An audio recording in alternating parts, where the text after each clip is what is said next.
Hello guys, welcome to another video of hydraulics and pneumatics. और आज की video में हम डिस्कस करेंगे कुछ और important terminologies related to hydraulics. जैसा कि आप जानते हैं, हमने अपनी पिछली वीडियो में कुछ बेसिक डेफिनेशन डिस्कस की थी हाइड्रोलिक्स की।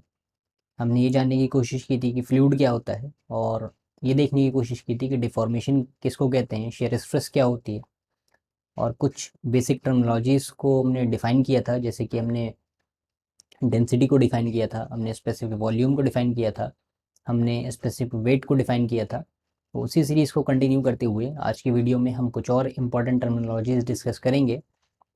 जैसे कि आज हम सबसे पहले देखेंगे कि स्पेसिफिक ग्रेविटी क्या होती है। उसके बाद फिर हम जानने की कोशिश करेंगे विस्कोसिटी के बारे में, विस्कोसिटी किसको कहते हैं।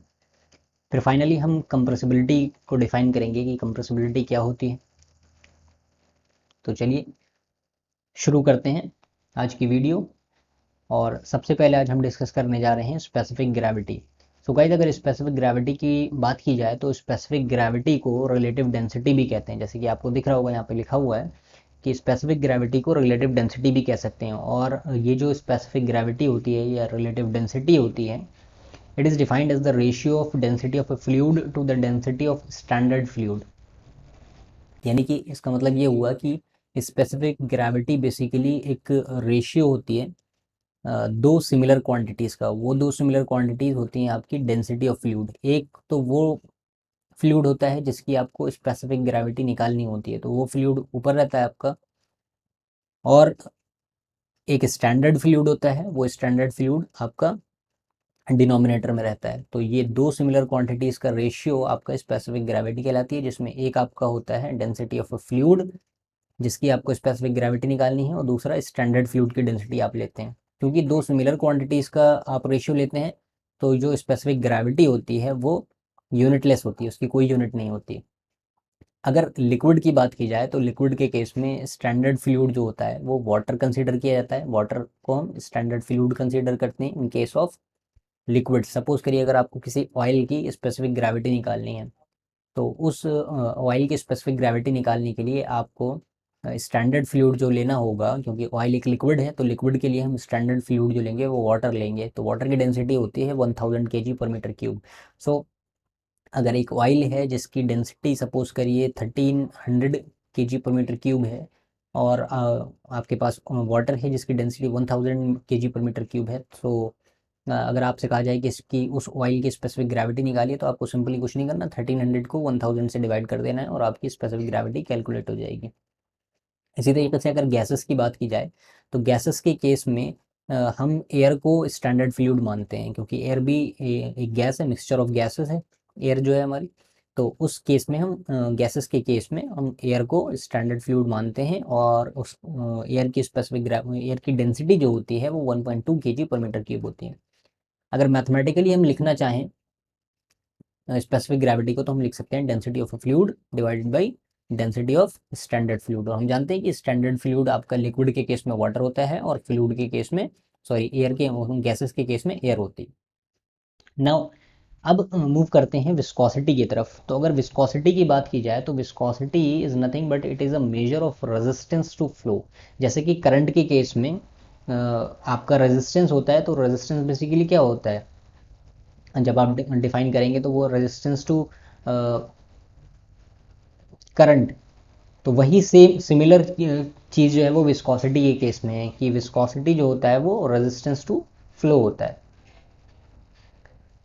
अब ये रेजिस्टेंस टू फ्लो जो होता है, ये बेसिकली क्या होगा, जब आपका फ्लूइड फ्लो करता है, तो फ्लूइड जो फ्लो कर रहा होता है वो बेसिकली डिफॉर्मेशन की वजह से होता है। यानी फ्लूइड के लिए, जैसे हमने अपनी पिछली वीडियो में डिस्कस किया था डिटेल में कि डिफॉर्मेशन क्या होता है। तो फ्लूइड का फ्लो, जब फ्लूइड का फ्लो होता है तो उस फ्लो होते वक्त फ्लूइड का डिफॉर्मेशन होता है, लेयर्स का डिफॉर्मेशन होता है फ्लूइड की। तो उस डिफॉर्मेशन उस डिफॉर्मेशन में जो रेजिस्टेंस आ रही है, तो वो रेजिस्टेंस जो है वो बेसिकली आपकी विस्कोसिटी कहलाती है। अब अगर लिक्विड की बात की जाए तो लिक्विड में ये रेजिस्टेंस कैसे हो सकती है, ये थिकनेस की वजह से हो सकती है। जितना ज़्यादा आपका लिक्विड जो होगा वो थिक होगा, उतनी रेजिस्टेंस ज़्यादा होगी, और जितनी रेजिस्टेंस ज़्यादा होगी उतनी विस्कोसिटी ज़्यादा होगी। हम इसको ऐसे भी डिफाइन कर सकते हैं कि एक इंटरनल फ्रिक्शनल फोर्स है। Viscosity is nothing but it is a internal frictional force. और ये इंटरनल फ्रिक्शनल फोर्स की वजह से क्या होता है, ये दो एडजेसेंट लेयर जो होती हैं फ्लूइड की, और उन फ्लूइड की लेयर में रिलेटिव मोशन होता है। तो उस रिलेटिव मोशन, उन दो एडजेसेंट लेयर के बीच में जो रिलेटिव मोशन हो रहा होता है, उसके बीच में जो frictional force, internal frictional force apply होती है, वो जितनी ज़्यादा होगी उतनी ही आपकी फ्रिक्शन जो होगी वो उतनी ही आपकी विस्कोसिटी जो होगी वो ज़्यादा होगी। अब इसके एग्जांपल हम कैसे समझ सकते हैं, इसके एग्जांपल हम ऐसे समझ सकते हैं जैसे आपके पास एक सिरप है, तो उस सिरप की जो विस्कोसिटी होगी वो नॉर्मल वाटर से कहीं ज़्यादा होगी। तो जितना ज़्यादा थिक, क्योंकि सिरप जो होता है वो आपका थिक होता है, तो जितनी थिकनेस आप बढ़ाएंगे किसी भी लिक्विड की, उतनी आपकी जो विस्कोसिटी है वो बढ़ती चली जाएगी। नाउ अब फाइनली हम मूव करते हैं कंप्रेसिबिलिटी की तरफ। और अगर कंप्रेसिबिलिटी की बात की जाए तो it is defined as an extent to which a fluid can be compressed, यानी आपका जो फ्लूइड है उसको कितना, किस हद तक कंप्रेस किया जा सकता है। जितना ज़्यादा वो फ्लूइड कंप्रेस हो जाएगा, इसका मतलब उस फ्लूइड की कंप्रेसिबिलिटी उतनी ज़्यादा हो जाएगी। क्योंकि हम हाइड्रोलिक्स पढ़ रहे हैं तो हम यहाँ पे जनरली फ्लूइड की बात करेंगे, वरना कंप्रेसिबिलिटी तो आप सॉलिड के लिए भी डिफाइन कर सकते हैं। तो वहाँ पे आपका सॉलिड हो जाएगा। सॉलिड जितना ज़्यादा कंप्रेस हो जाए, तो extent to which a solid can be compressed is known as solid compressibility, and extent to which a fluid can be compressed is known as fluid compressibility। तो फ्लूइड के case में fluid होगा अगर वो कितने किस किस लिमिट तक कंप्रेस हो सकता है, तो जितना ज़्यादा कंप्रेस होगा उतना ज़्यादा जो होगा उतना ज़्यादा उसकी कंप्रेसिबिलिटी होगी। तो अगर कंप्रेशन की बात की जाए तो कंप्रेशन क्या है, basically compression is nothing but it is decrease in volume and increase in density. यानी वॉल्यूम तो कम हो रहा है, यानी कोई लिक्विड है आपके पास, उस लिक्विड को आपने कंप्रेस किया। जैसे सपोज करिए आप इंजन सिलेंडर के एग्जांपल लें, पिस्टन सिलेंडर की, तो पिस्टन सिलेंडर में बेसिकली क्या होता है, पेट्रोल होता है। तो उस पेट्रोल में एक पिस्टन की वजह से वो पेट्रोल आपका कंप्रेस होता है। तो वो जो कंप्रेशन हो रहा है, तो उस कंप्रेशन की वजह से क्या होता है कि लिक्विड जो होता है उसका, वो जो पेट्रोल है आपका, उसका वॉल्यूम कम हो जाता है। अब जब वॉल्यूम कम होगा, जब एक चीज़ कम होगी तो दूसरी चीज़ बढ़ेगी, तो वो जो क्वांटिटी बढ़ती है वो आपकी डेंसिटी होती है। तो जब भी कंप्रेशन होता है तो वॉल्यूम कम होता है और डेंसिटी बढ़ जाती है। अब ये कंप्रेशन होता क्यों, ये कंप्रेशन होता है बेसिकली एक पुशिंग फोर्स की वजह से। जैसे इसको आप अगेन पिस्टन सिलेंडर के एग्जांपल से समझ सकते हैं कि जो पिस्टन होता है वो एक पुशिंग फोर्स लगाता है पेट्रोल के ऊपर। तो उस पेट्रोल के ऊपर जब पुशिंग फोर्स लगाता है तो पेट्रोल आपका कंप्रेस हो जाता है, उसका वॉल्यूम कम हो जाता है, डेंसिटी बढ़ जाती है। तो compression is due to force pushing a substance. अब हमारे केस में जो सब्सटेंस होगा वो फ्लूइड होगा। It can either be liquid और गैस, कुछ भी हो सकता है, लिक्विड भी हो सकता है और गैस भी हो सकता है। क्योंकि हमने पिछली वीडियो में डिस्कस किया था कि फ्लूइड जो होता है हमारा वो लिक्विड भी हो सकता है और गैस भी हो सकता है। अब जब भी किसी भी सब्सटेंस के ऊपर, और यहाँ पे हमारे केस में फ्लूइड है, तो किसी भी सब्सटेंस के ऊपर जब कंप्रेशन अप्लाई होता है, जब उसको कंप्रेस किया जाता है, तो उसकी वजह से उसके शेप में डिफॉर्मेशन आता है, उसका शेप चेंज हो जाता है।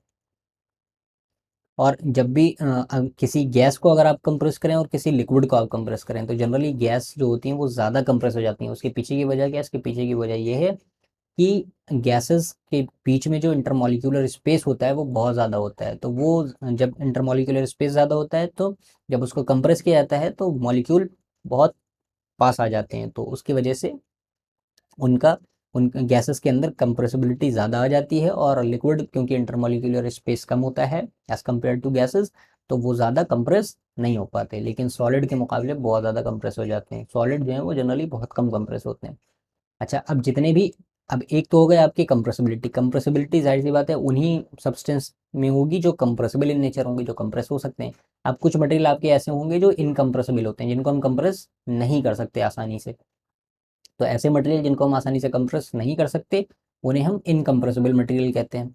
और आइडियली कोई भी इनकम्प्रेसिबल मटेरियल एग्जिस्ट नहीं करता, कोई भी इनकम्प्रेसिबल फ्लूइड एग्जिस्ट नहीं करता। क्योंकि हम फ्लूइड की बात कर रहे हैं, हाइड्रोलिक्स की बात कर रहे हैं, न्यूमेटिक्स की बात कर रहे हैं, तो हम फ्लूइड की बात करेंगे तो आइडियली कोई भी फ्लूइड जो है वो इनकम्प्रेसिबल नहीं है।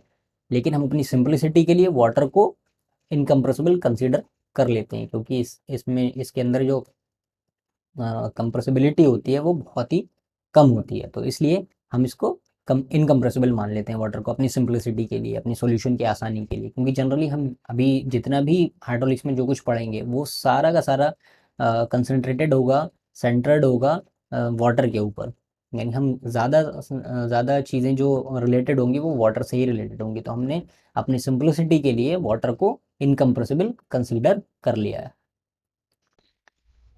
सो गाइज, अब आज की वीडियो में इतना ही। उम्मीद करते हैं कि आपको ये वीडियो पसंद आई होगी। आने वाली वीडियोस में हम कुछ और इंपॉर्टेंट टर्मिनोलॉजीज़ को डिस्कस करेंगे और हम देखेंगे कि विस्कोसिटी जो भी हमने डिस्कस किया उसके कितने टाइप्स होते हैं। तो बेसिकली दो टाइप्स की विस्कोसिटी होती है, एक डायनामिक विस्कोसिटी होती है, एक काइनेमेटिक विस्कोसिटी होती है। दोनों में डिफरेंस जानने की कोशिश करेंगे कि क्या होती हैं, और कुछ और इंपॉर्टेंट टर्मिनोलॉजीज़ हैं उसको भी देखने की कोशिश की जाएगी। जैसे सरफेस टेंशन है, ये भी एक इंपॉर्टेंट टर्मिनोलॉजी है और बहुत ही इंपॉर्टेंट टर्मिनोलॉजी है जिसका यूज़ है, इसके ऊपर बहुत सारी चीज़ें डिपेंड करती हैं सरफेस टेंशन के ऊपर। तो इसको देखने की कोशिश करेंगे क्या होगी।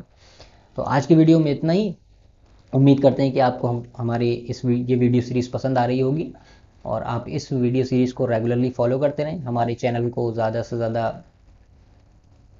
लाइक करें, सब्सक्राइब करें और हमारी वीडियो को जो है वो लाइक करें, शेयर करें। So guys, thank you and keep watching.